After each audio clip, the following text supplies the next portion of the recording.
Yeah, the Prime Minister, a government spokesperson, another government minister, all say today they're focused on delivering it. We're just not entirely sure what it is. So the option's still on the table: scrapping the leg of HS2 from Birmingham to Manchester, scrapping the leg from the outskirts of London to central London, or delays to one or other of those parts. The corners from which outrage has spilled has been many. Too many to mention. You're about to hear from one of them, the Mayor of Greater Manchester. But before that, here's Rishi Sunak sounding pretty non-committal.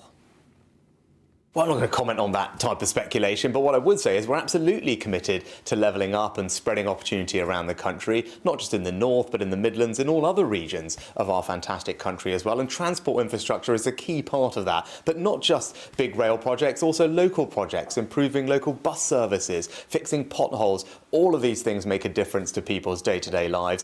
If they pull the plug on that investment, what it will mean is it will leave the north of England with Victorian rail infrastructure pretty much for the rest of this century, while the southern half of the country has new north-south and east-west lines, a modern rail system. And that is a recipe for the north-south divide to become a north-south chasm. And this is all in the Parliament when we were supposed to be the priority for investment, when we were supposed to be levelled up. So we're still no clearer on when we'll get a decision. We did get a hint of what the decision might be, though. Earlier on this morning, the Prime Minister's spokesperson used a curious phrase. He said, "We've talked previously and previously announced decisions to rephase parts of the project because of affordability pressures." Many tonight saying rephase is doing a bit of heavy lifting there, and for rephase, read delays. Critics pointing out that in the long run, delays come with costs. When HS2 was first dreamt up, the estimate was £37.5 billion. The cost of the estimate at the moment, £100 billion. Kick this can further down the road, those delays could cost you much more than even that. Paul McNamara there, thanks very much. Chris. Well, the political battle over HS2 is so sharp, partly because it comes as the country's public finances are, of course, very tight. Many Conservative backbenchers would like to see tax cuts announced this autumn, but the government's rules on tax and spend make it hard to see how that can happen. Our economics reporter, McDonald, is with me. So how much room for manoeuvre is there? Well, almost nothing. And even that may be about to disappear. And I think that sets the context for this row over HS2. So this is all about one of the Chancellor's cornerstone economic policies, which is about bringing down our national debt. And this graph I can show you is that total government debt as a share of our national income. Is it just coming to you, I hope? And the point about that is you can see it jumping after 2008 recession and then COVID and then the cost of living crisis. Jeremy Hunt wants that share to be falling in 5 years' time, and the latest forecasts from the budget suggest he just about makes it, but you're going to really have to stare hard to see it because the margin of error he meets it by is just £6.5 billion, which in the context of an economy our size is basically nothing. Right, so why does HS2 matter in the light of that? Well, because anything the government can do to reduce its borrowing in that 1 year helps you to meet that fiscal rule.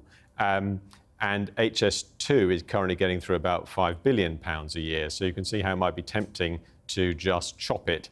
Tempting, but of course this is a project designed for decades, not for 12 months. And I think the government view is that they're not going to take the decision just to meet the fiscal rules, but that does not mean that HS2 is off the hook, because there's still a big discussion about whether the benefits of the scheme are still outweighed by the high and growing costs that Paul was alluding to. So what else can the Chancellor do?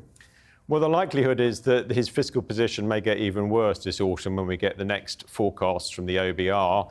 That £6.5 billion we showed you could well disappear entirely.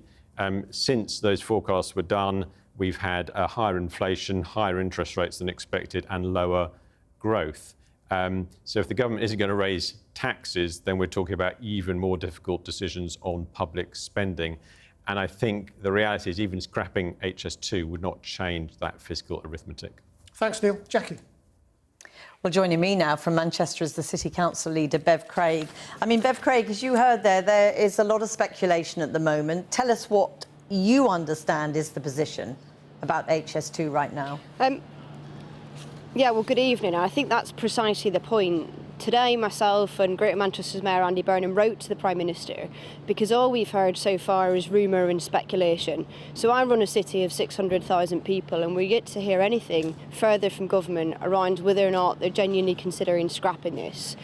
Our message is really clear. To take a decision that scraps this leg of HS2 is political short-termism at its worst. Political short-termism that damages our country's economics in the long term. And we really need HS2, not just for the line and the benefits that it brings, but for the wider benefits to northern economies and our ability to build Northern Powerhouse Rail in full on top of that to get better east-west and north-south connections. I mean, the reality for the government, when all of this began, the estimated cost was around £30 billion. Now it is being suggested it could be closer to £100 billion. It is right, isn't it, that at a really difficult time for the economy, the government has the right to say, hold on a minute, we want to look at this again. Look, you would expect any government of any colour to properly manage and grip budgets that sit before them. There's two things that I'd say, though. The first is that if we'd started, as Manchester had suggested back in 2010, building north and moving south, we certainly wouldn't be having a debate as to whether or not a line that was meant to run from the north to central London left the north and entered central London. The second is that in terms of benefits, the most beneficial bit in terms of the public purse, in terms of return on investment, comes in the leg that we're talking about. It comes in the line from Manchester to Birmingham. So it really does seem a ridiculous idea that they would seek to save money in the short term when actually the scheme only adds up if you get it to Manchester. I mean, for a Labour council leader, you're perhaps in unusual company at the moment. You have the former Chancellor, George Osborne, Tory grandee Sir Michael Heseltine, two Prime Ministers essentially backing your argument. How helpful are those interventions? Do you think they may make a difference? I think massively, because what this shows is this isn't just a political argument. This is about the kind of plan that we want to see in this country. We haven't done long-term infrastructure particularly well. Here in Manchester, Manchester Piccadilly train station opened in 1840. 200 years later, we're talking about high-speed rail arriving to it. We've talked for a long time about better needs for connections east to west. Network Rail themselves say that it costs an extra £15 billion for the Powerhouse Rail to happen if they scrap HS2. So what this shows, at a time when the economy is struggling, that actually we should be taking a long-term view. We can increase the number of jobs, 96,000 jobs, we can grow the size of Greater Manchester's economy, and we can help businesses base themselves here in the UK, increase business confidence and grow the economy by taking long-term decisions. I mean, it is easy to be on the outside talking about taking long-term decisions. The government would argue they've got to take decisions about the economy right now. I mean, the Prime Minister was asked directly about this today. Now, in truth, he didn't really answer the actual question he was asked, but he did say he remains committed to the levelling up agenda and that that commitment can be seen in a variety of different ways. Look, I know, and the Prime Minister went on to talk about potholes and some basic services.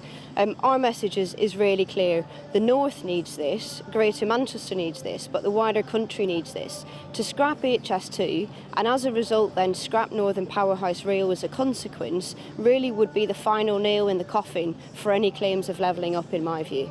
I mean, the difficulty for you, perhaps, is that your own party, Labour, have not categorically committed to this project either.